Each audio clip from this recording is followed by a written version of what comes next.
there guys, gals, and non-binary pals, GM Potter here, and today we will be going over Carry On by Rainbow Rowell. So this book came out in 2015, and it is kind of a spin-off sequel to the book Fangirl. So I read Fangirl, and in that book we have the Simon Snow series, which is basically an analog for Harry Potter. And our main character is a Drarry shipper, meaning she ships Draco and Harry together. Except in this book they're called Simon and Baz. But it's very much in Fangirl, it's very much an analog, and things have been changed, but the main posts, the main pillars of it are the same. So, and she writes fanfic about Baz and Simon falling in love and doing all these adventures. And in Carry On, which the author has said is not the book written by the main character of Fangirl. It's written by Rainbow Rowell. It's its own thing. It was meant to be a standalone, but I think there's 2 more books since this. Is the final book in the Simon Snow series, and it basically makes the Drarry, the Simon and Baz shipping, canon. And it's an interesting read, as thick as it is, which it's pretty thick for what it is. It reads fast. Like, I read the first half of it in, like, while I was at work, like on my breaks and on my lunch and stuff. I get an hour for lunch at my day job. And it reads up fast. But I feel like that's because there's really no substance. Like, it's not trying to say anything. And books don't have to say something. You write because you have a story to tell. And a lot of writers write because they feel like they have something to say. But if you don't have something to say, that's not all bad necessarily. Part of what makes it read up so fast is that it's so familiar, in that it's basically Harry Potter light.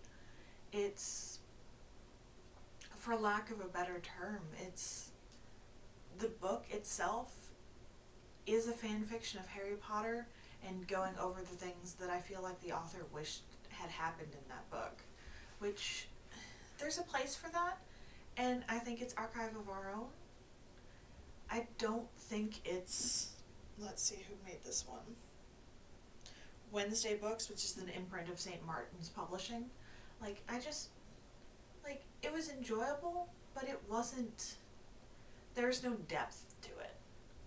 It plods along in such a way that you know what's going to happen as it's happening, and I was kind of disappointed in that there was no surprise for me as I was reading it. It felt like the author had plotted everything out and had pages and pages and pages of notes, and then just transcribed the notes. Like, there's a phrase, I can't remember who said it, no surprise in the author means no surprise for the reader, and everything is so telegraphed in this book that it's not fun, really. It should be a light-hearted, fun read, and it's not. I read it because I'm like, she's gonna do this, isn't she? Oh my god, she actually did it. And so the story is, it's Simon Snow's last year at his school. He's 18, and he's teams up with his mortal enemy Baz to uncover who murdered Baz's mom. And Simon Snow gets a visitation from her ghost, and there's interstitials in the book. It goes through a lot of different first-person perspectives. Every character basically gets a chance to tell the story from their point of view, which can be done well, but this is just a little tedious, because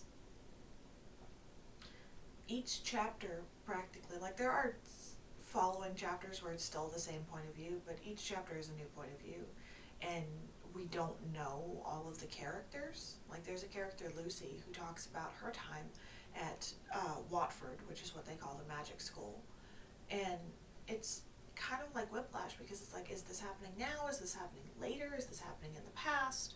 And I don't know, it feels, at the same time, it feels like the author is trying too hard and like the author wasn't trying hard enough. Like, it's just not, I hate to say this, it's just not good. Like, it's got some important themes. It's got homosexuality. Uh, there's several queer characters, and there's explorations of your sexuality. But it's done in such a, it's done in such a way that it feels forced. Like, it feels forced. Like, very early on, Baz says, "Oh, the worst thing is that I'm in love with Simon," in his narration, and it's like, okay, like, you literally hate each other, so it's an enemies to lovers trope, but it's not done well. Like, and then you've got the magic, which in this universe, magic is a finite resource and you can use up your magic, which, okay, you have to have rules and limitations when you create a magic system, but it's just so, it doesn't feel familiar in the worst way. And then you have class tensions because this is classist Britain, and you have your rich ruling families, and then you have your poor normal families, and then you have below them you have your poor magic families. The ending, like the big reveal of it all, is just so blah.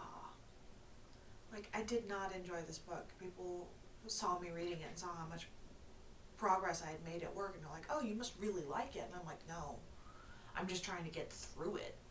Like, it's muddy, and it's, I don't know. I know a lot of people love this book and love the books by the author, but I didn't enjoy Fangirl, so I don't know why I picked this book up.